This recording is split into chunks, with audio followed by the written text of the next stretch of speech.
Hello students, welcome to पहल classes. आज जो हम शुरू करने जा रहे हैं वो हम देखेंगे कैपेसिटेंस के आगे का पार्ट। कैपेसिटेंस में आपको जैसा कि पता है बच्चों कि प्रीवियस लेक्चर में हमने जो देखा वो था, मेनली हमने जो कवर किया that was the series and parallel combination. तो सीरीज एंड पैरेलल कॉम्बिनेशन हमने जो है प्रीवियस लेक्चर में अच्छे से कवर किया। ठीक है, आज का जो लेक्चर है वो काफी इंपॉर्टेंट रहने वाला है क्योंकि यहाँ पे मैं अब बहुत ही अच्छे न्यूमेरिकल्स लेने वाला हूँ और उन न्यूमेरिकल्स की हेल्प से हम काफी कुछ अच्छा आगे करने वाले हैं क्वेश्चंस को। इवन काफी अच्छे न्यूमेरिकल्स हम लेंगे, mix up at the level of JEE भी हम एक दो न्यूमेरिकल्स देखेंगे। उनको आप अच्छे से कर लोगे तो आपका कैपेसिटेंस बहुत अच्छा हो जाएगा।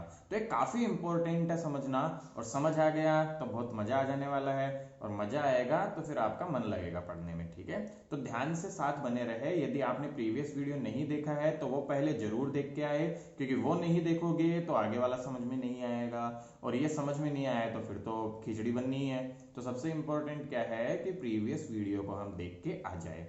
प्रीवियस क्लास में हमने बहुत अच्छी प्रॉब्लम डिस्कस की थी इनफाइनाइट लेडर की। आई होप आप सब बच्चों को ये प्रॉब्लम पता है कि कैसे रहेगा और कैसे हमने डिस्कस किया था। ओके, अब आगे चलते हैं, हम कहानी को आगे बढ़ाते हैं। दोनों तरह की प्रॉब्लम्स बताई थी, एक अच्छी वाली प्रॉब्लम ली थी और इसके बिना भी हम सॉल्व कर सकते हैं, ये बुक्स में भी मिल जाता है हमारी। ओके, चलो फिर। आज एक क्वेश्चन के साथ हम शुरू करते हैं। That is a very good problem. ठीक है, आप देख सकते हैं आईआईटी जेईई 2015 की प्रॉब्लम है। हमें एक सेटअप दिया हुआ है जहां 4 माइक्रोफराड, 3 माइक्रोफराड, 9 माइक्रोफराड और 2 माइक्रोफराड के कैपेसिटर्स लगे हुए हैं। कंप्लीट 8 वोल्ट इनका बैटरी से ज्वाइंट है। हमें क्या बोला जा रहा है बेटा कि 4 माइक्रोफराड और 9 माइक्रोफराड पे जितना चार्ज है उस टोटल चार्ज की वजह से 30 मीटर दूर पे कितना बेटा इलेक्ट्रिक फील्ड होगा, ये हमसे पूछा जा रहा है। ध्यान दो, दो कंसेप्ट्स को मिक्स किया है। पहले तो कैपेसिटेंस के यूज से हमें निकालना है कि चार्ज कितना है किस किस पे, 4 और 9 पे। इस 4 पे निकालना है और 9 पे निकालना है। तो चार्ज कितना है ये हमने निकाल लिया। जब उसके बाद हमसे और पूछ रहा है कि बताओ इस चार्ज की वजह से इलेक्ट्रिक फील्ड कितना होगा। तो ध्यान से देखोगे तो दो क्वेश्चंस एक क्वेश्चन में इन्होंने इंक्लूड कर दिए। तो बेटा ऐसे क्वेश्चन को सॉल्व करने का जो सबसे बेस्ट वे होता है वो मैं आपको बताने जा रहा हूं। हम ऐसे क्वेश्चंस को सॉल्व करने की एक टेक्निक होती है जिसे हम बोलते हैं रिडक्शन एंड बैक ट्रेसिंग। तो मैं इस डायग्राम को पीछे बना लेता हूं और फिर अच्छे समझते हैं हम। आप देखो यहाँ पे 4 हमें दिया गया है, ध्यान से देख लीजिए, 4 3 9 और 2, 4 और यहाँ पे 3, और इसके पैरेलल में एक कैपेसिटर है 9 माइक्रोफराड का, और इनके पैरेलल में सबके लगा हुआ है कौन सा कैपेसिटर है हमारे पास में, सॉरी, जिसका 2 माइक्रोफराड दिया, और पूरा सेटअप एक बैटरी से ज्वाइंट है दैट इज ऑफ 8 वोल्ट।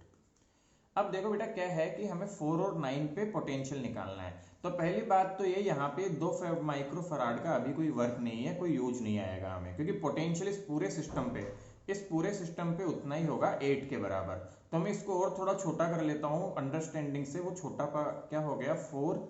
ध्यान देंगे बच्चों, तो ये 3 और 9 का इक्विवेलेंट हम निकाल लें तो दोनों पैरेलल में है, पैरेलल में इक्विवेलेंट होगा 3 + 9, सो हो जाएगा 12। तो ये 4 ये 12, फटाफट से देखो, और ये एक बैटरी से ज्वाइंट है जिसकी वैल्यू है 8। मैंने इसको क्यों रिमूव कर दिया यहाँ पे बेटा, हमें काम इनसे है और ये पैरेलल में है, पैरेलल में पोटेंशियल सेम होता है, उससे ही चार्ज निकल के आएगा। तो एक्चुअल में देखा जाए तो हमें डिफरेंट चार्ज पूछते तो बात अलग थी कि कितना क्या जाएगा क्या रहेगा, बट सिंस कि हमें सिंपली इनसे मतलब है इसलिए मैंने इसको रिमूव कर दिया है। अब देखो फटाफट से बच्चों, 4 और 12 किस में है, सीरीज में। देखो हम रिड्यूस करते जा रहे हैं, दिस इज कॉल्ड रिडक्शन। इस टेक्निक को मैंने नाम दिया हुआ है हमने रिडक्शन एंड बैक ट्रेस। ठीक है, तो रिड्यूस कर रहे हैं हम, रिड्यूस करने के बाद हम बैक ट्रेस करने वाले हैं। अब इसके बाद का जो रिडक्शन होगा वो होगा 4 और 12। याद करो, दो का इक्विवेलेंट निकालने का फॉर्मूला बताया था, 12 4 जा 48 डिवाइड बाई 16, सो कितना आ जाएगा 3। याद करिए, डायरेक्ट हमने सिखाया था आपको फॉर्मूला, 12 4 जा 48 और 12 + 4 16, तो 3 आ गया, ये 8 है।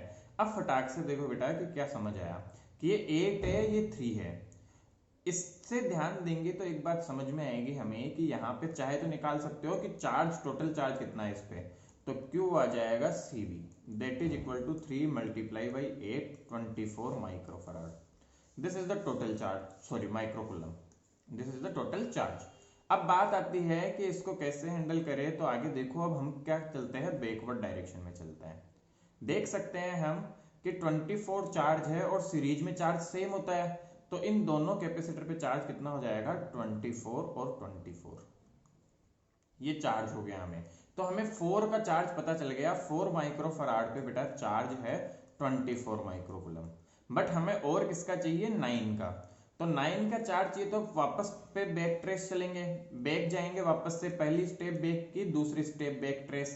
अब देखो क्या करना है कि यहाँ पे इस टोटल पे चार्ज पता है 24। ये सोचो कि ये किससे मिलके बना है, कि ये जो कॉम्बिनेशन था ये किन से मिलके बना है और वो किस तरह का कॉम्बिनेशन है। आप देखोगे तो आपको पता चलेगा कि ये इन दोनों से मिलके बना है और ये पैरेलल कॉम्बिनेशन है। अब ध्यान दो, पैरेलल कॉम्बिनेशन में क्या सेम होता है, बस ये सोच लो। पैरेलल कॉम्बिनेशन में सर चार्ज सेम नहीं होता, तो चार्ज से हमारा काम नहीं बनेगा, हमारा काम किससे बनेगा, पोटेंशियल से। तो फटाक से देखो, चार्ज पता है तो पोटेंशियल निकालो इस 12 वोल्ट पे। तो हमने देखा Q इक्वल टू CV होता है, तो V आ जाएगा 24/12, तो आ गया 2 वोल्ट आ गया बेटा, ना। तो 2 वोल्ट का पोटेंशियल डिफरेंस है इसके अक्रॉस। तो दोनों पे पोटेंशियल डिफरेंस सेम होगा। अब तो 2 वोल्ट पोटेंशियल डिफरेंस है, दोनों पे सेम होता है पैरेलल में। चलो यहां से बैक चलने के ये इंफॉर्मेशन काम में लेंगे। अब ये इंडिविजुअल है, पैरेलल में पोटेंशियल सेम होता है, तो 9 वोल्ट के अक्रॉस पोटेंशियल है 2 वोल्ट। तो बताओ मुझे कितना चार्ज हो जाएगा, तो 9 माइक्रोफराड पे जो चार्ज हो जाएगा वो हो जाएगा 9 × 2, दैट इज 18 माइक्रोकूलम। तो बताओ टोटल चार्ज कितना हो गया, Q टोटल हो गया बेटा हमारे पास में, इन दोनों को एडअप कर देंगे तो 42 माइक्रोकूलम। बस फॉर्मूला लगा दो, इलेक्ट्रिक फील्ड का फॉर्मूला हो जाएगा KQ/R²। फटाफट से देखो, 9 × 10⁻9 मल्टीप्लाई बाई क्या वैल्यू रखेंगे, Q की वैल्यू 42 × 10⁻6 डिवाइड बाई R 30 × 30। ध्यान दे तो 2 0 से 8 टाइम्स गया, ये 3 3 × 9, तो आंसर आया 420 वोल्ट, सॉरी वोल्ट पर मीटर, इलेक्ट्रिक फील्ड पूछा है। तो आई होप आपको आंसर आ गया होगा, न्यूटन पर कूलम भी यूनिट होती है, तो आंसर आ जाएगा 2। सो काफी अच्छी प्रॉब्लम, एक तरह से क्या है बेटा, ध्यान से समझोगे तो हमें ऐसी प्रॉब्लम्स में क्या करना होता है, समझो।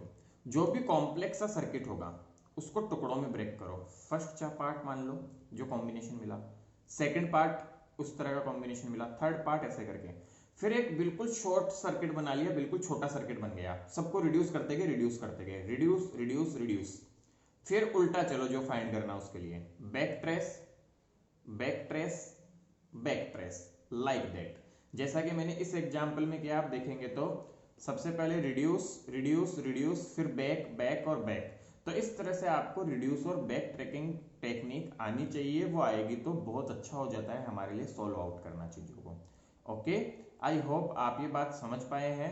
काफी अच्छी प्रॉब्लम है, और reduce reduction and back tracing हमें आनी ही आनी चाहिए, ये मैं आपसे जरूर कहूंगा, उससे कोई समझौता हम नहीं कर सकते। चलिए आगे बढ़ते हैं, एक और एग्जांपल देखें, काफी अच्छी प्रॉब्लम। ये फिगर शोन है बेटा, इसमें डायग्राम में equivalent capacitance between A and B. तो ए और बी के बीच में इक्विवेलेंट कैपेसिटेंस हमें बता रखा है 5 है, और हमें फाइंड करनी है सी कैपेसिटर जो अननोन है यहाँ पे, उसकी वैल्यू। अब देखो, कई हमें जनरली क्वेश्चंस होते हैं, हमें इक्विवेलेंट निकालना होता है। अब के बार क्या किया इसने इक्विवेलेंट दे दिया और पूछ रहा है कि अननोन बताओ। तो कैसे करे बेटा, रिड्यूस करना शुरू करो सर्किट को, जो छोटे छोटे चंक्स दिख रहे हैं उनको रिड्यूस करो।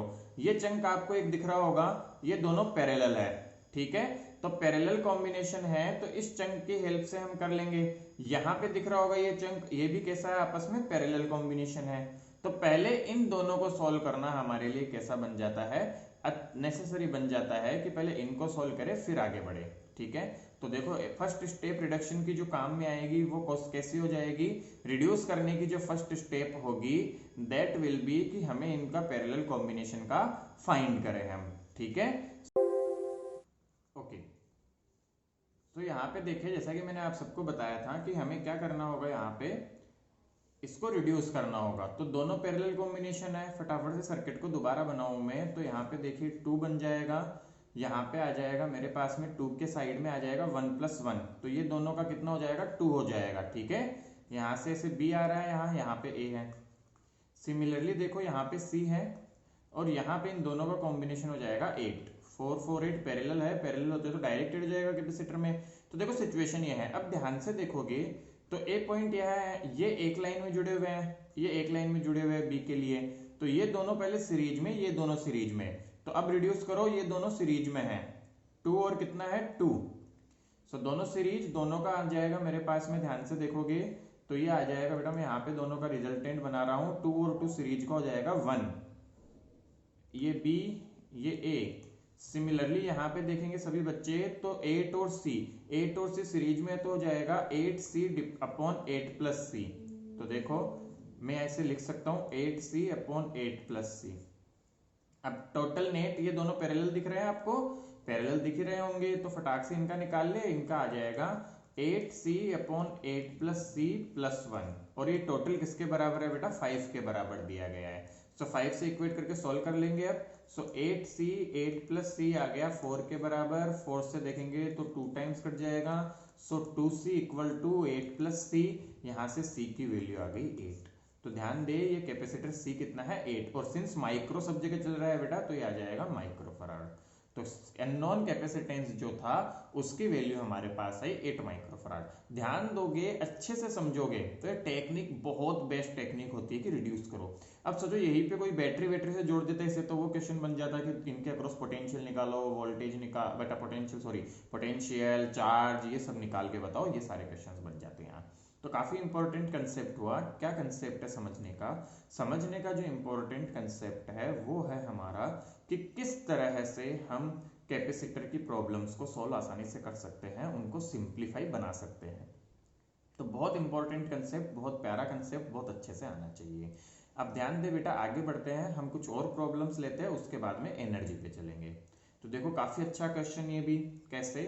A parallel plate capacitor with air as the dielectric, ठीक है, and having the same thickness as the separation between the plates is introduced so as to fill 1/4 of the capacitor is shown in the figure। तो देखो बेटा कि capacitor था, उसमें ये capacitor था, उसके 1/4 एरिया के 1/4 में हमने एक के कांस्टेंट का एक डाइलेक्ट्रिक डाल दिया है और ऊपर नॉर्मल बचा हुआ है। तो याद करो हमने सिखाया था आपको कि ऐसे यदि फिल कर देते हैं हम तो ये पैरेलल कैपेसिटर्स बनते हैं। कैसे बनते हैं? पैरेलल। नहीं रिमेंबर है बेटा, प्रीवियस लेक्चर जरूर देखो, बहुत अच्छे से एक्सप्लेन किया है वहां पे।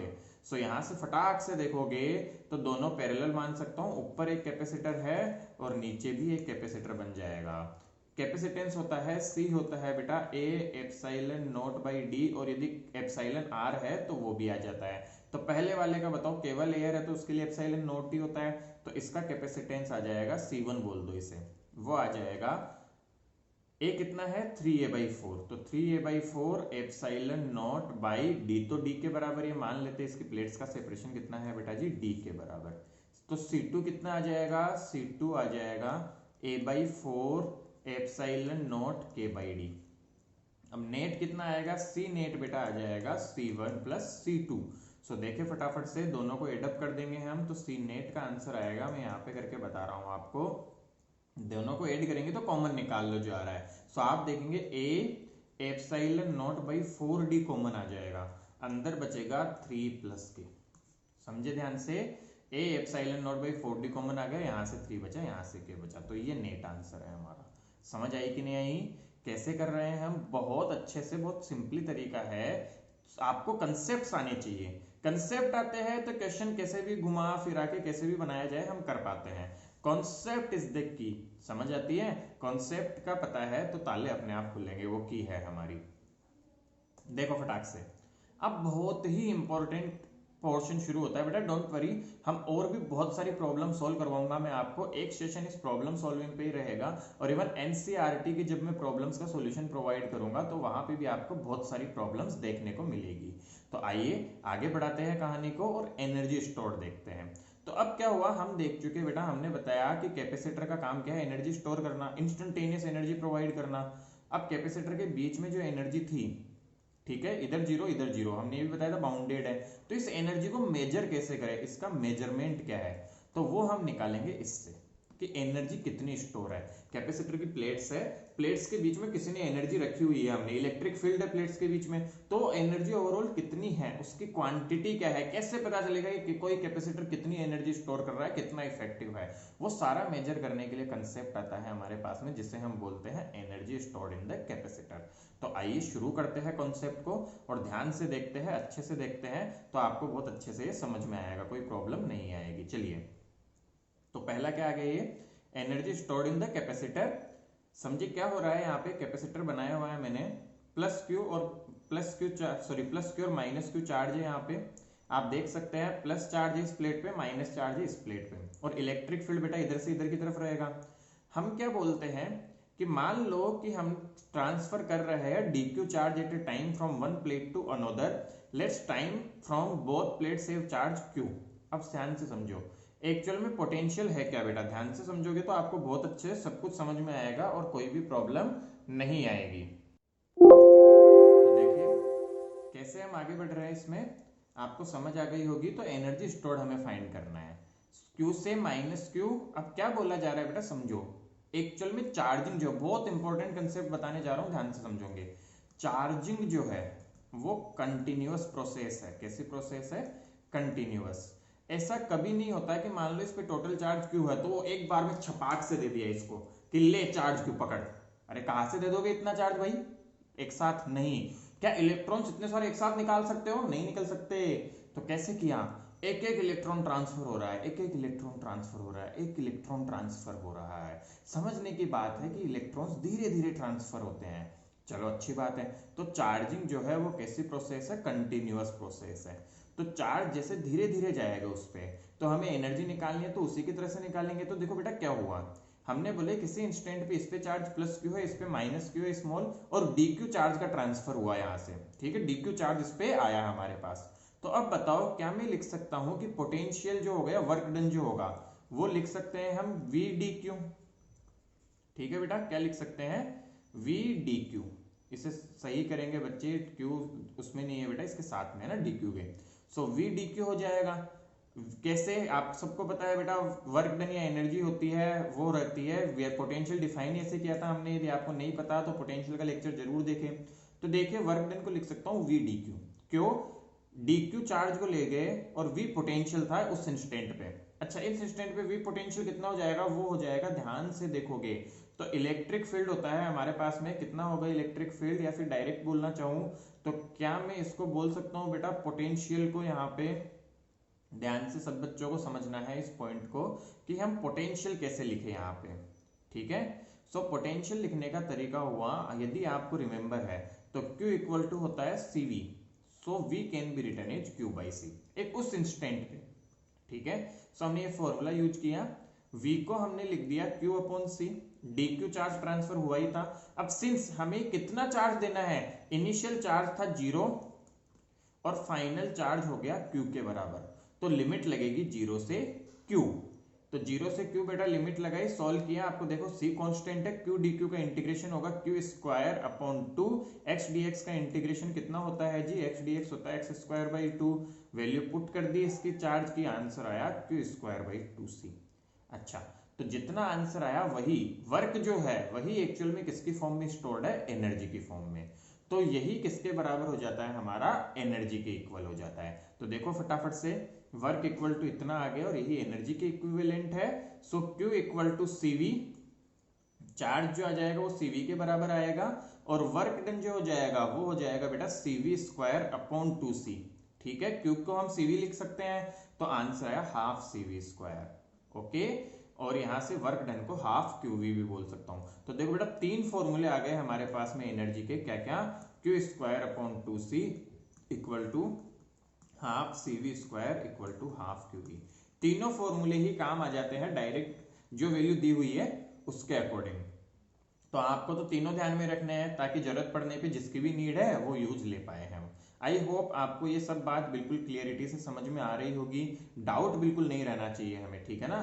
डाउट रहा तो फिर दिक्कत होना शुरू होगी, प्रॉब्लम नहीं होनी चाहिए। कैसे डेरिवेशन किया वापस समझे कि चार्ज था, चार्ज को यहां से वहां थोड़ा सा dq चार्ज जा रहा है तो क्या चेंज आया, वर्क कितना करना पड़ा, तो वर्क को पोटेंशियल की फॉर्म में लिख सकते हैं, पोटेंशियल हो जाएगा Q बाई सी, इंटीग्रेट किया आंसर आ गया। ध्यान से देखोगे तो बिल्कुल सिंपल और बोर्ड के पर्पज से काफी इंपॉर्टेंट भी है। बोर्ड को ध्यान में रखते हुए काफी जरूरी आ जाता है ये पोर्शन, क्योंकि काफी क्वेश्चंस इससे डायरेक्टली पूछे जाते हैं। आगे बढ़ते हैं। आप तो फॉर्मूला ध्यान रखो, आपके क्वेश्चन सारे निकल पाएंगे। डेरिवेशन ध्यान में रखना है, बहुत इंपॉर्टेंट डेरिवेशन में से है ये। नेक्स्ट देखें, एनर्जी डेंसिटी। बेटा नाम से पता चल रहा है एनर्जी डेंसिटी क्या होगी, energy per unit volume. Energy को U यदि बोलूं तो U divide by V, so energy per unit volume will be called as the energy density. ठीक है, सो देखें फटाफट बच्चों, energy density for parallel plate capacitor हम निकालते हैं, कितनी आएगी, so E equal to sigma by epsilon not. Parallel plate capacitor के बीच में electric field sigma by epsilon not ही होता है, सब बच्चे मानते हैं। इसको ऐसा लिख सकता हूं, तो Q आ गया बेटा एप्सिलॉन नॉट EA के बराबर, बिल्कुल भाई। और एनर्जी का फॉर्मूला है half Q square by C, Q square upon 2C ना। सो इसमें Q की वैल्यू रख दी हमने और कैपेसिटेंस की रख दी। Q की वैल्यू एप्सिलॉन नॉट EA यहां से उठा के रख दी हमने, और C की वैल्यू आप सबको पता है पैरेलल प्लेट कैपेसिटर के लिए कितना होता है। अब देखिए बेटा एनर्जी कितनी आ गई, half epsilon not E square AD। सब ध्यान दोगे तो यदि पैरेलल प्लेट कैपेसिटर है, ठीक है, जिसका एरिया और हम इसकी बात करें तो ये A एरिया है इसका, और प्लेट्स के बीच की डिस्टेंस D है, तो ये वॉल्यूम, टोटल वॉल्यूम ये जो हो जाएगा, क्या वॉल्यूम हो जाएगा AD equal to volume, volume मतलब V बोल दो इसको। तो ध्यान से देखो बच्चा फटाफट से सभी बच्चों, यहां से क्या आ जाएगा हमारे पास में, U आ गया, U को हमने डिवाइड कर दिया, so V equal to AD। Good, यहां से V बोल दिया तो U बाई V का फॉर्मूला आया half epsilon not E square. बहुत इंपॉर्टेंट, अगेन आपको अच्छे से ध्यान में रखना है, कोई भी डाउट इसका नहीं होना चाहिए, रहा तो बिल्कुल पूछे, बेझिझक पूछ सकते हो आप। ठीक है, क्या क्या दोनों चीजें फाइंड की हमने, एक एनर्जी डेंसिटी निकालना सीखा और एक हमने कैपेसिटर में स्टोर्ड एनर्जी निकालना सीखा। बहुत प्यारा और बहुत सिंपल डेरिवेशन से दोनों, सिंपल सिंपल किया है, आप अच्छे से समझे इसको। डाउट रहता है तो मुझे जरूर बताएं। आई होप आपको कंसेप्ट क्लियर हुआ होगा एनर्जी स्टोर निकालने का, एनर्जी डेंसिटी निकालना भी बहुत आसान है। Q और C की वैल्यूज को रिप्लेस कर दो हमारे बेसिक फॉर्मूलों से, उनको करते ही हमारा आंसर आ जाता है half epsilon not E square. देखो बहुत फॉर्म्स में निकाल सकते हैं हम एनर्जी को, ऐसा कोई टेंशन नहीं है। E को किसी भी टर्म्स में रिप्लेस कर दो, इससे related sigma by epsilon not रख दो तो सिग्मा की फॉर्म में आ जाएगा। आ रहा है बात समझ, तो कैसे भी आ सकता है, उसकी टेंशन नहीं लेनी। ठीक है, sigma square by 2 epsilon not भी आ जाती है बेटा, ये आप ध्यान दोगे ना, तो this can also be calculated as sigma square upon 2 epsilon not. तो कोई टेंशन नहीं लेना है हमें, ऐसा नहीं है कि हमें नहीं आ रहा या कोई प्रॉब्लम है, इट इज सिंपल। आपको कंसेप्ट होना चाहिए, आपको बिल्कुल आएगा ये प्रॉब्लम। ठीक है, चलिए बहुत अच्छी बात है, आगे बढ़ते हैं बेटा। ध्यान से देखो तो इसके में जो अलग फॉर्म की बात कर रहा हूँ, क्या E को बेटा एंड में रख सकते हो सिग्मा बाई एप्सिलॉन नॉट, तो यहाँ रख दोगे तो एनर्जी डेंसिटी का एक और फॉर्मूला आ जाता है, वो होता है sigma square upon 2 epsilon not. तो ये भी आप ध्यान रखें, मैं सजेस्ट करूंगा आप ये भी ध्यान रखो, एग्जाम में कभी कभी ये भी पूछ सकते हैं कि एनर्जी डेंसिटी प्रूव करो, sigma square upon 2 epsilon not के बराबर होती है। So you can prove from here. ठीक है, बड़े आगे कहानी को, चलो बहुत बढ़िया, देखिए बेटा फटाफट से आगे। अब देखो कुछ इंपॉर्टेंट पॉइंट्स हैं हमारे लिए, व्हाट आर दीज, अच्छे से समझेंगे। Energy stored in combination of capacitors. अब कॉम्बिनेशन ऑफ कैपेसिटर में कितनी एनर्जी स्टोर है, कैसे निकालें हम। So U equal to U1 plus U2 plus UN। ध्यान दे, हम डायरेक्टली कर सकते हैं कि टोटल एनर्जी जो होगी वो U1 plus U2 up till UN। ध्यान देंगे तो बेटा एनर्जी एक स्केलर क्वांटिटी टाइप से, और दूसरी बात न तो क्रिएट होती है ना डिस्ट्रॉय होती है, तो इंडिविजुअल कैपेसिटर्स की एनर्जी निकाल के जोड़ दो। सिंपली मीनिंग ये है कि कैसा भी कॉम्बिनेशन हो, आप तो इंडिविजुअल कैपेसिटर्स की एनर्जी को निकालिए और एड अप कर दीजिए, हमारी फाइनल एनर्जी आ जाएगी, सिस्टम की एनर्जी आ जाएगी। आ रही है बात समझ में, कि इंडिविजुअल एनर्जीज को निकाल के ऐड करो तो फाइनल सिस्टम की एनर्जी आ जाएगी, सिस्टम की वैल्यू पता चल जाएगी भाई। बहुत अच्छी बात जी। नेक्स्ट देखो, चार्ज डिस्ट्रीब्यूशन एनर्जी लॉस निकालना सीखेंगे अब कि कैसे निकालते हैं या क्या वैल्यू रहेगी उसकी। ठीक है, आई होप आपको कंसेप्ट समझ आया होगा। कैपेसिटर के कॉम्बिनेशन की एनर्जी पूछे तो कैसे निकालोगे भाई, कैपेसिटर के कॉम्बिनेशन की एनर्जी निकालना इतना टफ नहीं है, आसान सा पोर्शन है। कैसे निकालेंगे हम, सिंपली इंडिविजुअल्स की निकाल के उनको ऐड कर लेंगे। दूसरा इंपॉर्टेंट आता है कि कैसे हम एनर्जी और एनर्जी डेंसिटी निकाले, बहुत अच्छा कंसेप्ट, समझ आ गया होगा आपको। डाउट हो तो मुझे जरूर बताएं कमेंट सेक्शन में। अब देखो बेटा, the next very important concept is redistribution of charge और एनर्जी लॉस। चार्ज का रीडिस्ट्रीब्यूशन होता है और एनर्जी का क्या होता है, लॉस होता है। तो वो हम कैसे निकालेंगे, आइए देखते हैं। देखो सिचुएशन देखें यहाँ पे और समझे। पहली सिचुएशन है कि जब दोनों कंडक्टर थे डिफरेंट, दोनों कैपेसिटर समझ लो, कंडक्टर बोल दो, सेम सी बात है, दोनों सेपरेट और आपस में कनेक्टेड नहीं है। बाद में क्या किया हमने, इनको आपस में कनेक्ट कर दिया और उसके बाद में हम मान लो इनको अलग कर लेते हैं। ठीक है, कनेक्ट करने के बाद क्या होगा, ध्यान दो। तो कनेक्ट करने के बाद चार्ज डिस्ट्रीब्यूट होता कि कंडक्टर से। मैंने आपको याद हो तो इलेक्ट्रोस्टैटिक शुरू करते टाइम बताया था, जब हमने चार्जिंग बाय कंडक्शन पढ़ा था, कि जब दो कंडक्टर को कनेक्ट करेंगे तो हम कंडक्शन में मान लेते हैं कि दोनों पे सेम चार्ज हो जाएगा बाद में, क्योंकि वहां पे हमने कैपेसिटर नहीं पढ़ा होता है। बट सिंस हम अब कैपेसिटर पढ़ रहे हैं तो अब ये नहीं बोलेंगे डायरेक्टली कि चार्ज ज्यादा हो जाएगा। पहली बात, हमें कंडक्टर सेम मानते हैं तब ये बोल सकते हैं। एक्चुअल में चार्ज कितना जाएगा कितना रहेगा, ये सारी बातें डिपेंड करती है कैपेसिटर पे, कैपेसिटेंस पे, ट्रूली स्पीकिंग कैपेसिटर के कैपेसिटेंस पे। तो यहाँ यही समझना जरूरी है कि जब डिस्ट्रीब्यूट हुआ तो कितना फाइनल चार्ज होगा, कितना शुरू का रहा, क्या है।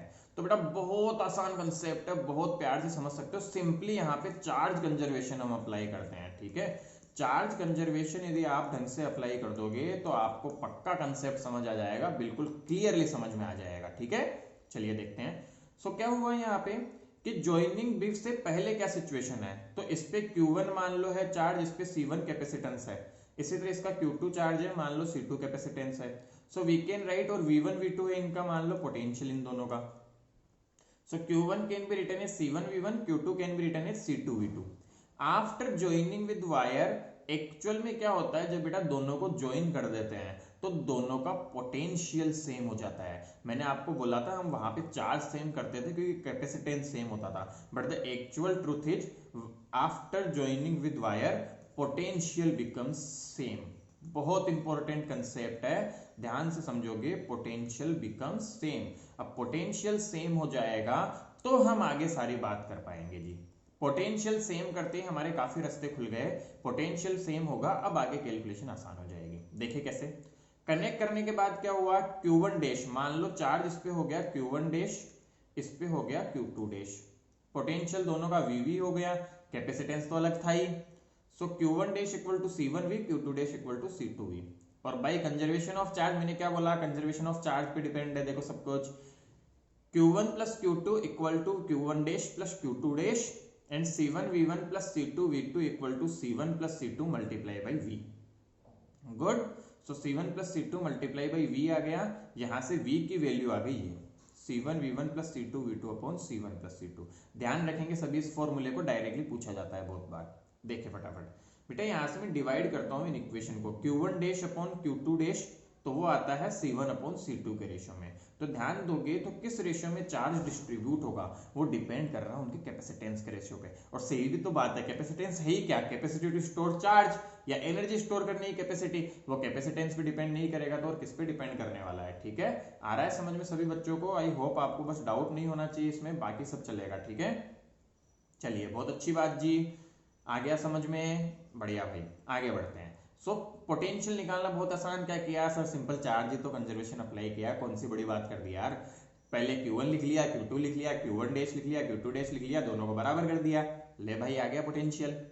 ठीक है ना, आगे देखो, रीडिस्ट्रीब्यूशन ऑफ चार्ज। अब आपको पता चल गया कि चार्ज चेंज तो हुआ है, तो पक्की बात है किसी एक से चार्ज दूसरे को फ्लो हुआ है।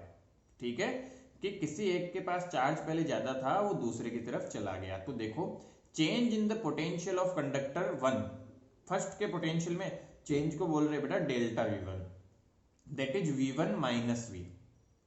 सोल्व करते हैं, सोल्व करने पे आएगा ये वैल्यू बेटा, तो डेल्टा V1 आ गया C2 V1 minus V2 upon C1 plus C2। आप सोल्व करेंगे तो ये आ जाएगा।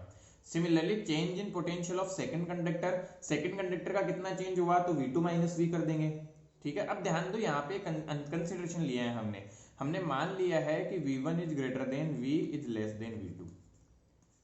ठीक है, V कॉमन पोटेंशियल था, तो किसका पोटेंशियल हमने ज्यादा माना इनिशियली, C1, फर्स्ट कंडक्टर का पोटेंशियल। देखो सॉल्व करना है तो किसी एक का ज्यादा लेना पड़ेगा, किसी एक का कम होगा तभी चार्ज फ्लो होगा। सेम पोटेंशियल है तो चार्ज फ्लो कहां से होगा, तो सेम पोटेंशियल पे चार्ज फ्लो नहीं होगा।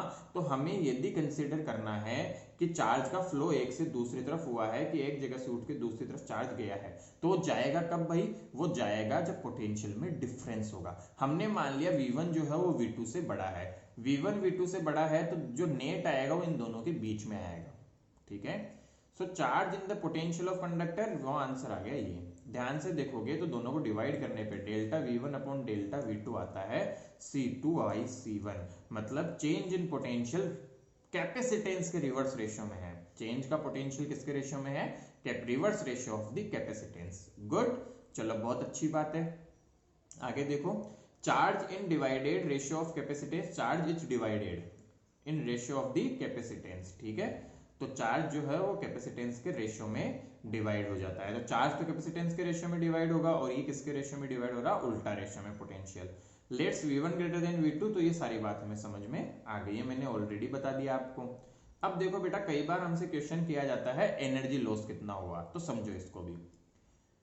चार्ज रीडिस्ट्रीब्यूट हुआ है तो एनर्जी कुछ ना कुछ तो लॉस होगी ही होगी।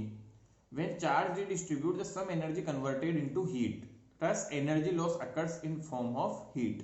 तो चार्ज जब डिस्ट्रीब्यूट हुआ तो कुछ एनर्जी हीट की फॉर्म में चली गई।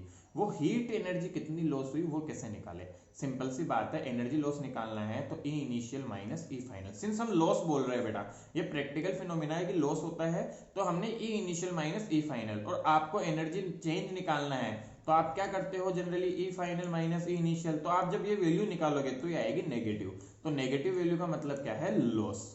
और या फिर ऐसे याद रखो, E initial minus E final कर देंगे। सो देखो बेटा, U बिफोर ज्वाइनिंग आ गई इतना, आफ्टर ज्वाइनिंग U डैश इतना है, और हमें निकालना है क्या बेटा, डेल्टा U। ठीक है, that is equal to U initial minus U final की फॉर्म से निकालेंगे। तो देखे फटाफट बेटा, यहाँ पे वैल्यू रख ली मैंने और इसका डेरिवेशन किया हुआ है, delta U equal to U minus U dash. क्यों, क्योंकि हमने लॉस पहले ही बोल दिया, लॉस वर्ड पहले यूज कर दिया। वैल्यू पुट करो डेल्टा U की और U डैश की वैल्यू पुट की। ठीक है बेटा जी, करेक्ट है कि नहीं है, सब बच्चे ध्यान से देखे यहाँ पे कि ये वैल्यू थी half C1 V1 square half C2 V2 square. So यहाँ पे हमने इसको लिख लिया इस तरह से, ओके। और इसी तरह से बेटा इसकी वैल्यू है, V की वैल्यू हमने दोनों जगह पुट कर दी। चलिए बहुत अच्छी बात है, करते हैं शुरू। तो यहाँ से U की वैल्यू हमने रख दी है और U डैश को सिंप्लीफाई करके ये पुट किया हुआ है। अब इसको ओपन कर देंगे हम, ठीक है। सो बेटा जैसे इसको ओपन करेंगे आप देखोगे कि ये बड़ा सा एक्सप्रेशन बनेगा। आप ट्राई करना इसको, होम पे मैंने पूरा एक्सप्रेशन लिखा हुआ है बेटा। C1 प्लस C2 को अपन LCM लेंगे तो इसको इससे मल्टीप्लाई करेंगे तो ये पूरा सा आ जाएगा बड़ा। इसको सॉल्व करने पे आप देखोगे, इसको आगे सॉल्व करना पड़ेगा आपको, इसको यहाँ से इसको मल्टीप्लाई करना, यहाँ से मल्टीप्लाई करना और इसको ओपन करना a प्लस बी का होल स्क्वायर से। जैसे ही आप ओपन करोगे बेटा सब टर्म्स कट के C1 C2 बचेगा कॉमन, C1 C2 कॉमन आ जाएगा और यहाँ पे V1 माइनस V2 का होल स्क्वायर बन जाएगा। आप प्लीज ये जरूर घर पे ट्राई करें इसको ओपन करके सॉल्व करने का। मैंने यहाँ डायरेक्ट आंसर लिखा हुआ है, यहाँ से देखें तो V1 माइनस V2 की वैल्यू क्या होती है, स्क्वायर है तो हमेशा ग्रेटर देन 0 होगा, इसलिए चेंज इन एनर्जी जो आया हमने जो निकाला वो ग्रेटर देन 0 है। इसका मतलब initial energy is more, U initial is more than U final, this implies कि लॉस हुआ है एनर्जी का। आई बात समझ। तो ये बेटा हमारा बेसिक कंसेप्ट्स कवर हुए हैं इसके।